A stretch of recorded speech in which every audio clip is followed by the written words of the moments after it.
Welcome to another edition of Lone Star Brahmas Inside the Bullpen. And now, here's your host, Nick Marek. Hello, Brahmaland. Welcome back to another episode of Inside the Bullpen. Nick Marek, Walt, Ruff, Chad Siewert, and our guest of the week is Captain Sean Giles. Sean, it's great to get you on voice, and obviously the fans, I'm sure, are sick of hearing of our voices week after week. So with the season now fully underway, we're very pleased to have you on board this week. Yeah, thank you so much for having me on. I think we need to jump kind of right into things. I don't even want to beat around the bush with this one. Obviously, head coach Dan Wildfong and Jeff Potter recently named some of the captains, and understand that you and Hogan Davidson are the two players so far wearing an A on your sweater. Just kind of want to talk into the initial reaction of what that means to you and this Brahmas team. It's a real honor to get a letter. Hogan Davidson, a great choice for the position. Last year, he won our Brahma Award for what it means to be a Brahma. He's a great leader. And, we have a lot of leaders in the room. It's not just the two of us. We have some older guys who really help out, and it's a team effort, obviously.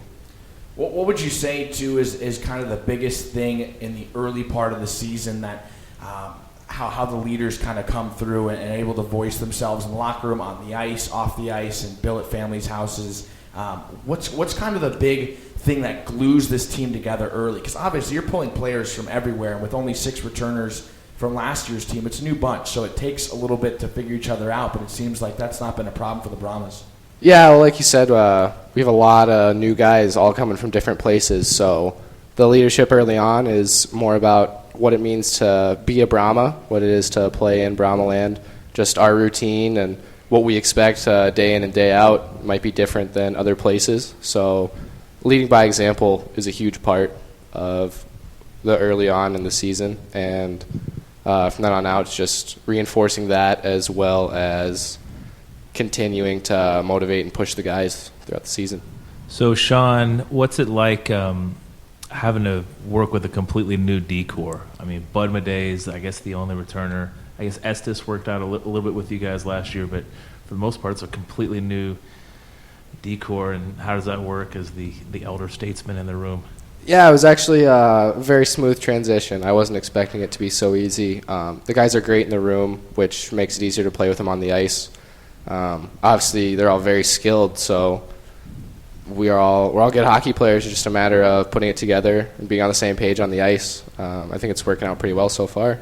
Well, 2 things to jump into. I guess one of those is, despite having a new defensive group, all of them are veterans of the NAHL or USHL, besides Estes, but again, he still played in the game and practiced with you guys a handful of times last year. And Gozic is the only other one. So do you feel like just having a more experienced D group compared to last year's team even, kind of following the pace of experience on the back end kind of helped the team mature together? And cause obviously everybody knows defense was the big thing last year, being top 2 in the league on goals against, and the goalies and the defensive play was just phenomenal last year. And already early on, I think it's second place right now, the Brahmas are, with still under 2.0 goals against average. Do you feel like that's transitioned well into this year? Or like where have you seen any hiccup at all, if any, on the defensive side? I think the only hiccup might be a couple times in the D-zone coverage, missed assignments, but it's very minor. Easy to clean up. It's just a process as the year goes on. I think, 10, 15 more games, when everyone gets more reps in, we'll be on the same page. Last year, we had only 2 returners, Alexei Solovyev and Johan Steen, so I'd say it's pretty similar to last year, but again, a great group of guys who are eager to learn, and we want to be the best decor in the league, so we're going to keep pushing to do that every single night. Well, I think the statement's already there. But again, we're just joining with defenseman and captain Sean Giles here on Inside the Bullpen, brought to you by Vine Life Realty. And, Sean, I also want to jump into this too. Early in the season, it seemed like you and Bud Madej were kind of the 1-2 to start with, just because the coaching staff knew who you were. They kind of wanted to see how everybody else panned out and kind of where the dominoes fell, if you will. But now changing it, you're with Cam Clark, and recent commit to this week. He just committed to Ferris State University. I know yourself going to be probably rolling off here pretty soon as well during the season. At least we're hoping. Exciting to hear some news from you later on in the year. But what's it like, just you two getting that chemistry early and to have a really strong pairing and a bond that you two do both on and off the ice? Yeah, well, Clark's obviously incredible. Congratulations to him on his commitment. He deserves it. He's had a great start to the year and great defenseman. He's really been putting up a lot of points for us. Great on the offensive side of the puck. And, it's just similar to what I've been saying. It's just the guys are great in the room. It makes them likable, which makes it easier to play with on the ice. And Cam and I met earlier in the year, and we just kind of got to know each other a little bit. And like you said, now we have a pretty strong bond on and off the ice. But I think it would be like that with any partner. We don't have cliques on this team. We're one big family, so it doesn't matter who you're out on the ice with. We all like each other, and as long as we've been together for a little bit in practice, helps, and we'll be ready. I think that's really noticeable too when you just every time I'm around the locker room, you kind of see everybody together, or even if you see one group that you might be like, hey, maybe those guys are in a group. The next day they're with 5 completely different guys, which is something very cool to see, and behind the scenes look the fans don't often get. But I kind of want to talk about the first half of the year as well, just because I had a chance to talk with your family a bit just on road trips. I know they've been to, actually, heck, they were at more games than I was to start the year because they made the road trip to Amarillo. They were joining us in Blaine. Had a lot of time to talk with them. How has that relationship kind of gone from playing in Colorado, going through the junior route, then joining Lone Star through Amarillo, and now your family kind of gets to experience this whole thing with you, while also having your billet family being so supportive? Is that kind of neat to get the best of both worlds with the two sides? Yeah, it's incredible. I can't thank my parents enough for everything they've sacrificed for me so far, and I'm lucky enough that they can travel with us, and they want to, and they enjoy it. They made the first 9 games in Minnesota and Amarillo and down here. They love it, and I'm so thankful. It really makes it a lot of fun, because you get to see your family more often than a lot of the players do. Usually when you play junior hockey, you're kind of leaving all that behind, but like you said, I have the best of both worlds, and I've been blessed to have some incredible billet families as well who are also so incredibly supportive. The Gonzalez family last year, they were great for me. They moved, but they still come to the games, and they still are a part of my life. And then my billet family this year, the Rainsfords, have been equally as incredible, and they do an incredible job taking care of us, and we couldn't do it without them. I was just gonna say your family is committed like I've never seen, and the Gonzalez's, they're awesome. Like those two and your family have hit it off like best friends. You got your little fan club everywhere you go, whether it's Minnesota or Hidalgo, Texas, or wherever. Yeah. Well, I guess no more Hidalgo, Texas. Thank God. Are you glad you don't have to make that bus trip anymore? Oh, absolutely. The Rio trip was one of the worst ones for sure. The ice down there, the puck would not stop bouncing. Well, yeah, it's 800 degrees. It's much closer to the surface of the sun down there. Yeah. Well, too, I think, Chad, you and I were talking too, it's almost hard to keep Levi away. He was almost a wreck when he said he had to move, and oh, I know. I think he wanted to find a way. He's like, well, I can still have one, but I'll just be an extra 30 minutes away. No, he's great. Big supporter. He was quick to point out your game-worn jersey when I saw him last weekend. Game-worn, fight, game winner in Topeka. Yeah, in Topeka, it was incredible. We scored the goal. I looked up, and I had both of my parents and both of my billet parents all standing there freaking out on the glass. That's great. Walk through that moment, by the way, from last year. For the fans who are new to the Brahmas scene this year, it was the game-winning goal in overtime and a deciding game to put the Brahmas in the Robertson Cup semifinals. Clinch the South. On the road to clinch the South, yeah. Yes. Well, just emotions there. Yeah, it was a crazy process. We were really hoping at the beginning of that series, being a best of 5, to win both games at home. That way we could go in there, get one on the road and, move on to the next series. But they stole one from us at home, so we went on the road and, we had to win one. It wasn't, okay, let's win one and get out of here. It was, we have to win. And that first night, we pulled it off. Great team effort. The team last year was unbelievable. And then that next game, it was, we need to end this. We can't let them hang around. And a couple of incredible plays come out to mind. Jake Kupski he played incredible that game. He was phenomenal the entire playoffs. And then there was a short-handed goal. We were down 2-1, and Sebastian Vidmar, unreal backhand sauce to Chad Gadarian, who puts it top shelf to tie it late in the game, short-handed. And then going into overtime, I believe that might have been the third overtime game with them that series, 3 out of 4. Yeah, it was real close. At least second. I know we had 2 against. Was there one against Wenatchee? There was one against Wenatchee, I think. Yeah. Went to double OT that Uchin got the game winner. Well, none of those playoff games were a blowout. I mean, they were all knuckle biters the whole way through. But it's really tense in the locker room, before an overtime playoff game, especially one where you can end a series against a rival like Topeka. And so, I don't know, just kind of trying to keep the mood light. A few of the guys were talking about what celebration they were going to do if they scored. Oh, God. And, I'm not like worried this about, one. I'm not worried about that. I'm a defenseman. I had 1 goal in the regular season, but I chipped in. I was like, yeah, I'll do the heartbreaker, the little Patrick Kane move. And I just got the puck and fired it. And I never actually saw it go in. I heard post, and then I saw Pat Egan's arms in front of the net go up and blacked out from there. Someone tripped me. I don't know.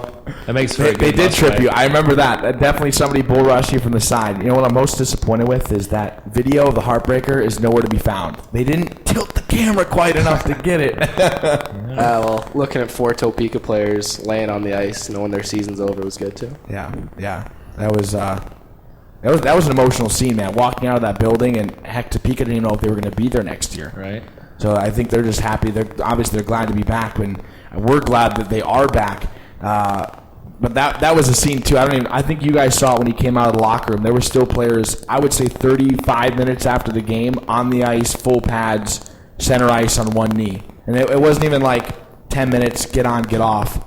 That just shows you how hard the Brahmas and Roadrunners fought last year. But we asked Steen in the offseason. Now is my chance to kind of ask you, who would you say is the biggest rival in the South Division? The Brahmas have had a long streak of one back in the Central Hockey League days. Obviously, Allen, Texas being the closest was a huge one for them.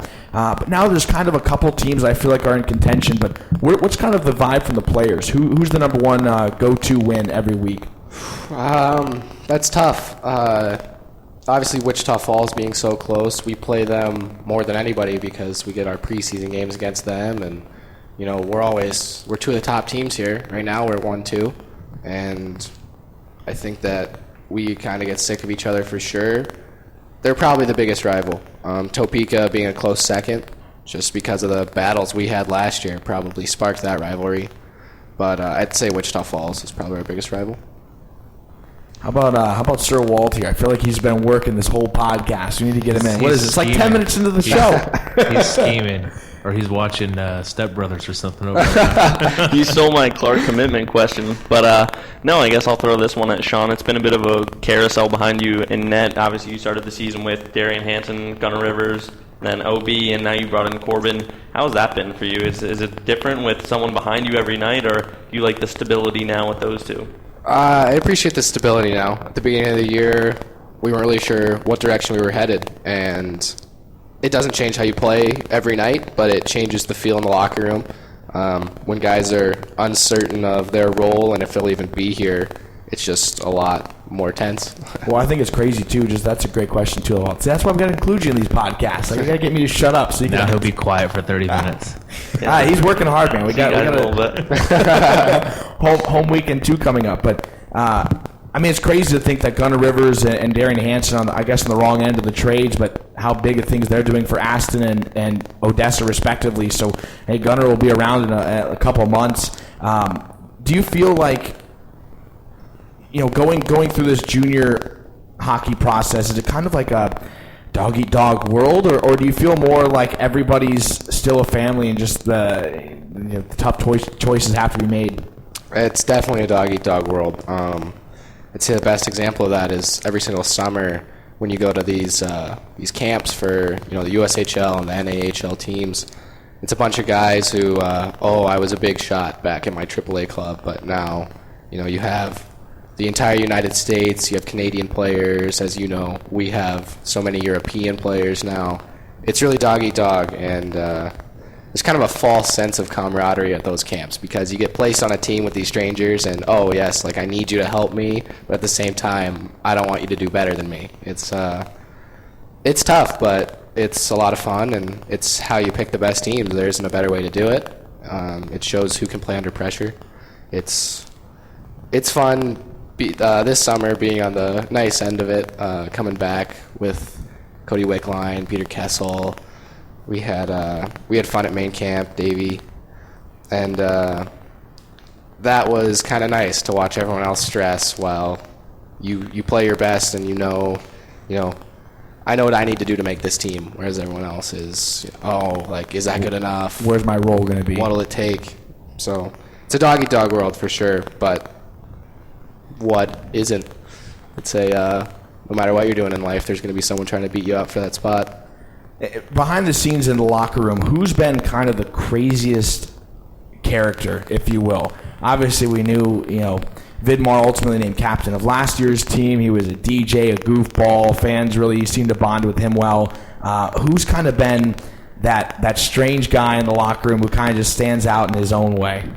I'd say the exact opposite of why Vidmar stood out. Peter Bates is he's the funniest guy of the team, but you won't hear him say a word unless he's comfortable around you. Berardinelli, Skelly, and Bates coming from Michigan, they had all their inside jokes, and they've kind of brought those over to our team, and they're really funny. But Bates cracks me up. I can't even explain it, but he's just he's got a very dry sense of humor, and he's hilarious. What do you got? I've been rolling here, man. Well, Sean, let's look to the future. So, obviously, you want to go to college. But then beyond that, like, where does Sean Giles want to be in 10 years from now? Well, I'd be lying if I told you I didn't want to play in the NHL. Obviously, a lot of players are taking the college path to that route, so step by step, I need to get a college commitment for sure. And then hopefully if I do well enough there, I can get some interest from an NHL team and, maybe be in their farm system for a bit and get my shot, never look back. It's kind of... That'd be the best case scenario. Straight to the show. Let's be real here. You and I were texting, and I think Fonger and Potsy rubbing off. Sean telling me, he's like, "How about I'll be the coach, and then you just own a team, Nick?" And I'm like, "Let's do it." That's after we retire. Still got to play in the league. There you go. Got to enjoy a couple years. Yeah. Hey, but I'm holding them to it, by the way. Yeah, on absolutely. this podcast episode. Start making some money. Let's. Yeah, that's gonna be step number 1. Step number 2 be connections. Yeah, we're getting places. That's cool. Like growing up, you grew up in Colorado. So what was it like playing junior hockey in Colorado? Is it just hop around the mountain towns? And travel in the winter can be pretty brutal. Yeah, it's actually not a lot in the mountains.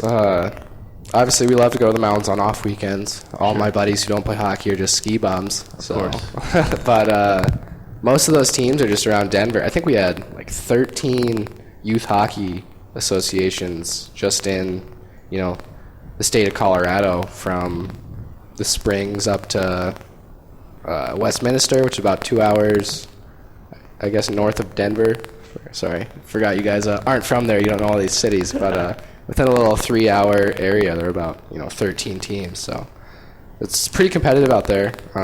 Actually, a lot of the kids I grew up with are now in juniors, which is fun. Sure, I get to see them.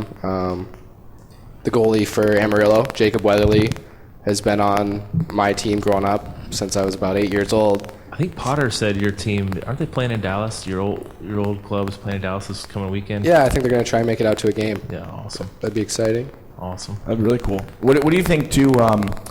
Obviously, there's a million colleges around and plenty D1s, but here's a first recruiting pitch chance. Would playing close to home be an asset to you, or is that something that you just know because your parents and families travel so much, it really doesn't matter where you end up? The Giles are going to be there no matter where he is. Yeah, they'll follow me. I know it for sure. It'd be nice to play in Colorado. There's some great schools there, Colorado College, Air Force, and Denver. They all do great things every year. They're tough to play against. I love it. Colorado's home for me, so that'd be a great place to play. But at the same time, it'd be cool to experience something new, I guess. I'm pretty open. Did you grow up watching any of them? Yeah, I had season tickets to the Colorado College Tigers. That's why I started playing. I played T-ball, and at the end of the year, my dad was like, "How'd you like it?" And I was like, "Oh, that sucked. It was fake. That was no fun." He was like, "All right, well, what's next?" And I'd been going to those games, I guess, so subconsciously I was like, "Yeah, let's try hockey." So, they never expected that to happen. Back the parents said, "Great, you picked the most expensive sport." Thanks for that. Well, I mean, clearly that's doing some big things in your hockey career. So I think you made the right choice. It seems like from a young age. I kind of want to go back to the USHL camps a little bit, since we're kind of on that player movement focus, if you will. Having a chance to go to Youngstown's camp and actually doing very well there. What was that experience like to get away from the typical teams you see in the South Division of the NAHL to kind of see a more broad and even a younger player base over in Youngstown's camp? Yeah, well, I've gone to a USHL camp the past 3 summers, so they're all kind of different. I went to Chicago 3 years ago, Bloomington 2 years ago, and then Youngstown, like you said, last summer. It's a lot different. It's a younger league. They look for more of the skilled, faster players, whereas the NAHL is looking for more of the developed, mature player. It helps to get that experience in the first 2 years. So I was way more confident going in this summer as I was the past years, and it was actually kind of a crazy experience because it was so humid there that the entire rink was fogging up. We had to stop the All-Star game, I think 6 or 7 times. All the players had to get off the bench and skate laps to get the fog to come up from the air because you couldn't see. I was standing at the blue line being a defenseman, and the puck was down by the net. I could not see it. I could not see the players or anything. It was crazy. You gotta hate to be a goalie when that's going on. Yeah. But no, the camp was a great experience. Youngstown does a very good job running their organization, and look for an opportunity maybe in the future with them. They're a great club. But now knowing that you're back here with the Brahmas for year 2 and all the expectations that this year's team has, I'm assuming the vibe is that 1 goal short last year has been carried around the locker room. Has that at all motivated this new crop of players? Yeah, we haven't really gotten into the history of it much with the new guys, but I know for a fact that the guys that are returning, that doesn't sit well with us, not at all. We felt we had the team last year to do it, and I guess the experience is going to help us in the long run, but it's a bitter taste in your mouth that you remember, and you got to take advantage of this year. We have another incredible group, Coach Potter and Wildfang do an amazing job recruiting players. When we were talking about how we've had 4 goalies now, all of them are still playing in the league, so that says great things about how well they can recruit, and we have a very good team this year, and we are not going to settle for the same result as last year. What do you think the one thing that needs to change from last year's team? Or have you already seen something different this year in the early part of the season that really was never a part of last season, whether it's a philosophy thing, the way the team comes together on the ice, kind of wide change? What's the biggest year-to-year difference? Personally, I think last year we kind of played very systematically and would try to make plays later. I think this year we kind of try to make plays right away rather than sticking within our systems. I'm not sure which one will be better, but I think we have a very skilled group this year, and like last year it came down to 1 goal. This year we have the guys who will get that 1 goal. We've been putting a lot of pucks in the net. I don't know what the exact numbers are, but we've scored a lot of goals in a short amount of games. I have it handy. I think they're Walt can correct me too. I think 4th place in the league right now, goals for per game. I believe so. I think that's the number because Wichita Falls, the big rival in front, leads the league like they did last year. But the Brahmas are right there. I think the offensive numbers were about middle of the pack last year compared to this year. So that's quite a considerable jump, and I mean, it just kind of goes to the depth of the team overall. I think I'm sure it makes you more comfortable on the ice knowing that. Yeah, well, and the similarity between last year is, we're going to score goals, but we're also going to be shut down on defense, which is something, I think the other teams don't have that we have. They have, one or the other, whereas we're very capable of being the best team defensively and offensively. Yeah, so the numbers, Lone Star currently ranks 9th in goals for. Oh, that was rough. And 2nd in goals against, only 2 behind the Janesville Jets. No, but goals for, they played less games. Average one, maybe? Average, yeah, likely, because they've only played 9. Yeah. One of them I'm 99% sure it's 4th, because you look at it, too, Topeka's played, 14 games, and the Brahmas have played 9. I mean, so we're quote-unquote tied in the standings, but they're a 500 hockey team. The Brahmas are 6-1-2, so that's quite a big difference. Well, so here's one for you, Sean. Tell us about what you think about playing at NITEX compared to other barns that sometimes are empty around the arena, quiet. What's it like to come out to NITEX when it's raucous and loud in there? Yeah, it's. I'm very, very happy to be here. We have an incredible atmosphere with great fans who love to get rowdy. It's a perfect junior hockey barn, as we all say. It's not huge like these other places. The other teams all have, you have a nice arena, but if it's only, even if there's 2,000 fans, it looks 20% full. It's still empty, and that's not very fun. I mean, it's fun, but it's not the best atmosphere, whereas we seat 2,000 fans, and it's loud, it's packed, it's rowdy. The fans are having a good time, and it's hard to play against. Talking to some other guys in the league, they don't like to come into Brahmaland. I think we probably have the toughest building to play in. Sure.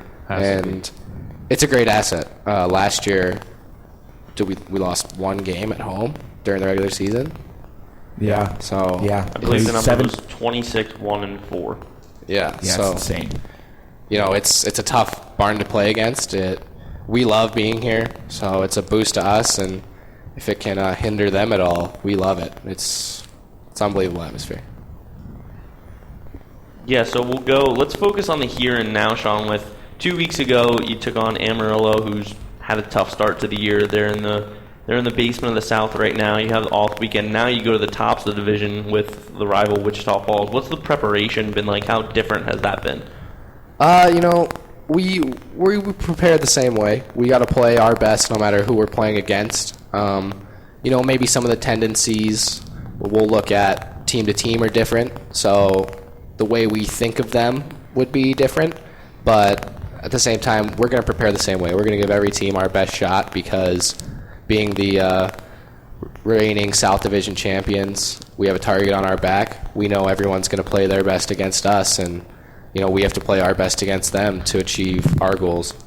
Wichita Falls in the front mirror. What's the big focus against the Wildcats? Shut down defense. Like you said, they're the number 1 scoring team in the league. We gotta push their forwards around. We can't let them, be creative and make plays against us. It's our house, our barn. We're gonna shut you down. How do you feel seeing them in the preseason is going to benefit you come this weekend? They're a completely different team. Obviously, our preseason games against them were blowouts, and now they're first place in the league. So I don't think anyone would have seen that coming. So I think, honestly, the best thing to be would just throw that out completely. We don't want to underestimate them at all. We can't. They're a skilled team, and we got to treat them what they are. They're the best in the South right now. We got to take that away. What did I say after those preseason games when we did that podcast? I said something like we beat the crap out of them for 2 games or something. Yeah, and now there they are up at the top of the standings. You're right. It's totally a different team.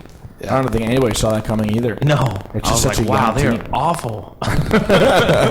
Yeah, they were rough, and I know even too talking with the coaches, they were like, well, to be fair, they literally only practiced 3 days before the games, and right. I'm like, well, that definitely would play a factor, but to see 4-1 wins turn into now them blowing out teams like 7-2, it's a big flip flop, but. Also, they got a pretty solid netminder behind him too. That was a late addition. That was huge.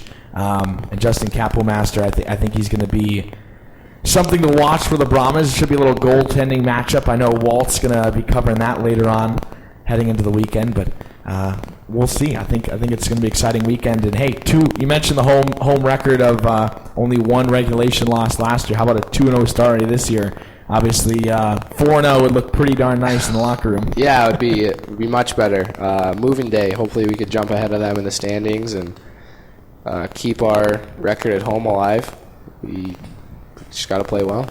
What do we have on store for October 23rd and 24th here at the NITEC Sports Center? You can come out, check out our captain, Sean Giles, and the rest of the Brahmas as they take on the Wichita Falls Wildcats in a 1v2 matchup in the South Division. But Sean, I really appreciate you joining us for this episode of Inside the Bullpen. I know you were crazy busy throughout the week, and we had to try to wedge you in through the busy schedule you have with player meetings and coaches meetings and video sessions and all that jazz. But we'll get you back to yoga here with the boys. But we appreciate you coming on board, and for the fans, we will definitely see you this weekend. Tickets on sale now. Be sure to go and grab them on LoneStarBrahmas.com or just call the box office and reserve your seats for what's going to expected to be a huge weekend against Wichita Falls. Sean said it, the rival of the South. But that'll do it for our episode. We will see you next time on Inside the Bullpen. You've been watching Inside the Bullpen with Nick Marek, a production of the Lone Star Brahmas.